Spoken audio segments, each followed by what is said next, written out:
আল্লাহর ওলি কারে কই? ও বন্ধু, আল্লাহর ওলি কারে কই? যে আল্লাহর ওলি সাধারণ জিনিস না, পীরেরও পীর আমার গাউস পাক আব্দুল কাদের জিলানী রাদিয়াল্লাহু তাআলা আনহু, জিনার বয়স 6 বছর বয়স ছিল।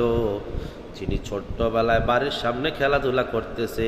আমি একজন আল্লাহর ওলির সত্য ঘটনা বলে দিয়ে যাই। আবু সালে মুসা জঙ্গলি হুজুর হচ্ছে আমার গাউস পাকের বাবা যান। একজন মহিলা আবু সালে মুসা জঙ্গলি হুজুরের কাছে আসা যাওয়া করত। তার কারণ হচ্ছে অনেক বছর ধরে তার ছেলে সন্তান হয় না। একে একে তার গর্ভের মধ্যে 11টা কন্যা সন্তান হয়েছে। সেই সন্তান হওয়ার কারণে স্বামী একদিন ডাক দিয়ে বলতেছে, ও বিবি, ও বিবি, আমি তোমাকে নিয়ে আর সংসার করতে পারবো না। বিবি বলতেছে, কেন? ওই তোমার একে একে 11টা কন্যা সন্তান হয়েছে, আমার বংশের মধ্যে কোনো ছেলে সন্তান নাই, আমার ছেলে সন্তান লাগবে। ও বিবি, তোমার কাছে জানে দে, তোমার গর্ভের মধ্যে যে এখন কন্যা যে সন্তানটা আছে, যদি সেই সন্তানটা কন্যা সন্তান হয়, আমি তোমাকে নিয়ে আর সংসার করব না, তোমাকে আমি তালাক দিয়ে দেব। এই কথা শুনতে দেরি হই, বিবির মাথা একবারে লন্ডভন্ড হয়ে গেছে, দিশাহারা হয়ে গেছে। এই বয়সে স্বামী আমাকে তালাক দিলে আমি কোথায় যাব বাল বাচ্চা নিয়া?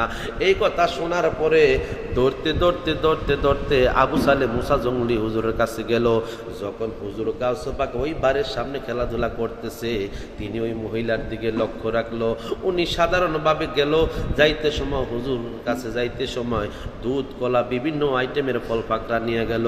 হুজুরের কাছে যাইয়া কই, ও হুজুর, ও আল্লাহর ওলি, ও আবু সালে জঙ্গলি মুসা হুজুর, আপনার কাছে ভিক্ষা চাই, ভিক্ষা চাই।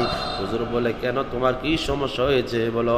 ও হুজুর, আপনার কাছে অনেক বছর আসা যাওয়া করি, আপনাকে অনেক ফল পাকড়া খাওয়াইয়া যায়, আমার ঘরে একে একে 11টা কন্যা সন্তান হয়েছে।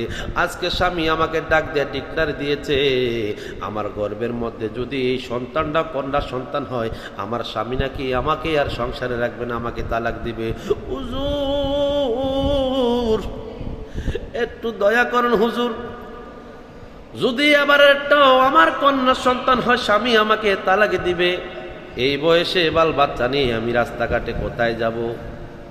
হুজুর আবু সালে জঙ্গলি মুসা হুজুর বলতেছে, মা গো মা,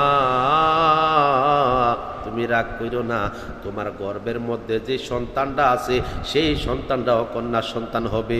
এই কথা বলতে যখন দেরি হয়, ওই ভদ্র মহিলা কাঁদতে কাঁদতে কাঁদতে কাঁদতে হুজুরের বাড়ির থেকে যখন বের হলো, তখন হুজুর গাউস পাক ওই মহিলার দিকে লক্ষ্য কইরা দেখে, কই কি ব্যাপার? যাওয়ার সময় দেখলাম মহিলাটা ভালোভাবে যাচ্ছে, আসার সময় কেন কান্নাকাটি করে আসতেছে, কি ব্যাপার? আমি আব্দুল কাদের একটু জিজ্ঞাসা করতে চাই। যাইয়া কয়, আম্মা গো, ও আম্মা গো, আম্মা গো, আপনি কেন কান্নাকাটি করতেছেন? যাওয়ার সময় দেখলাম আপনার খুব ভালো চেহারা, যাওয়ার সময় দেখলাম আপনি অনেক সুন্দরভাবে ওইখানে যাচ্ছেন, আসার সময় কেন আপনি কান্নাকাটি করে করে আসতেছেন? ওই হুজুর গাউস পাকে কথা বলার পরে ওই মহিলাটা কয়, বাবা, আমি তোমার কাছে বললে কি হবে? যার কাছে বললাম তিনি কিছু করতে পারে নাই, তোমার কাছে ছোট্ট মানুষ বলে কি করব? হুজুর গাউস পাক ডাক দিয়া কয়, আম্মা গো, আম্মা গো, একবার বলে দেখো না আমি তোমার কোনো উপকারে আসে কিনা। ওই মহিলাটা ডাক দিয়া বলে, বাবা, আমার একে একে 11টা কন্যা সন্তান হয়েছে, স্বামী এখন আমাকে বলছে আমার গর্ভের মধ্যে যে সন্তান আছে, যদি এই সন্তানটাও কন্যা সন্তান হয়, স্বামী আমাকে তালাক দিবে। হুজুরের কাছে আইসা অনেক বছর আসা যাওয়া করি, হুজুরের জন্য বিভিন্ন ফল পাকড়া নিয়ে আসি, হুজুরকে আমি দেই, হুজুর এগুলা খায়, আমার কিন্তু কোনো উপকারে আসে নাই। ওই হুজুর আব্দুল কাদের জিলানী রাদিয়াল্লাহু তাআলা আনহু ডাক দেখো, মাগো মা, মাগো মা, আমি তোমার একটা কথা শিখিয়ে দেব, যদি এই কথাটা তুমি বলতে পারো তাহলে তোমার উপকার হবে। কয় কি কথা? কয় আমি যে বলছি এই কথা বলতে পারবা না? কয় ঠিক আছে। কয় তুমি যাইয়া কইবা, হুজুর আপনাকে অনেক বছর ধরে আমি আপনাকে বিভিন্ন ফল পাকড়া দুধ কলা দিয়ে আপনাকে খাওয়াই, আপনার আমার বিনিময়ে উপকার কিছু আসে নাই, আপনি যে দুধ কলা খাইছেন এত বছর সেইগুলো আমাকে ফেরত দেন। মহিলা দৌড় ভারে আবার গেল হুজুরের কাছে, যাইয়া কয়, হুজুর, হুজুর কয় কি ব্যাপার? মহিলা তো চইলা গেল, আবার কেন আইলো? কোনো মনো গাবলা আছে? হুজুরে ডাক দেখ, হুজুর এত বছর যে দুধ কলা খাইছেন আমার ফিরত দেন, এগুলার উপকার কোনো কিছু পাই নাই আমি। ও মহিলা, এটা তো তোমার কথা না, তোমার কে শিখাই দিছে বলো?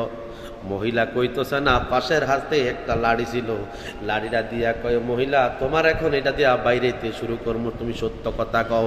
এই কথা কইতে যখন দেরি হই, ওই মহিলা ডাক দিয়ে কয়, হুজুর এই ছোট বাচ্চাটা আমারে কয় আমি নাকি এই কথা কইতাম। হুজুর আবু সালে মুসা জঙ্গলি হুজুর ডাক দিয়া কয়, আব্দুল কাদের, ও আব্দুল কাদের, বড় বারবারছ, আজকাল জন্মের শিক্ষা তোমারে আমি দেব। ওই মহিলারে তুমি কি কইছ? হুজুর গাছবাগ ডাক দিয়ে কয়, আব্বা আপনি মহিলার দুধ কলা এত বছর খাইছেন, বিনিময় কোনো উপকার করতে পারেন নাই, আমি সত্য কথা কইছি।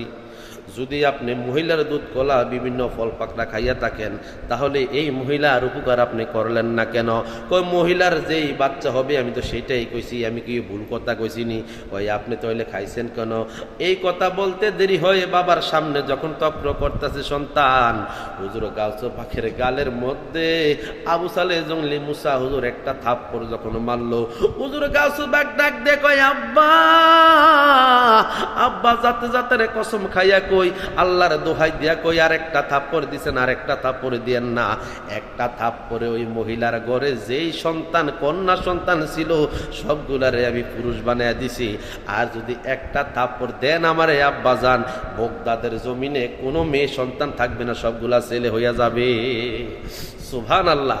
এই হলো আল্লাহর ওলির কেরামত। ভিডিওটা ভালো লাগলে অবশ্যই সকলে শেয়ার করে দিবেন। আল্লাহর ওলির কেরামত কতটুক সেটা বোঝার জন্য। আমি কোনো মুখস্থ কথা বলি না, যদি প্রমাণ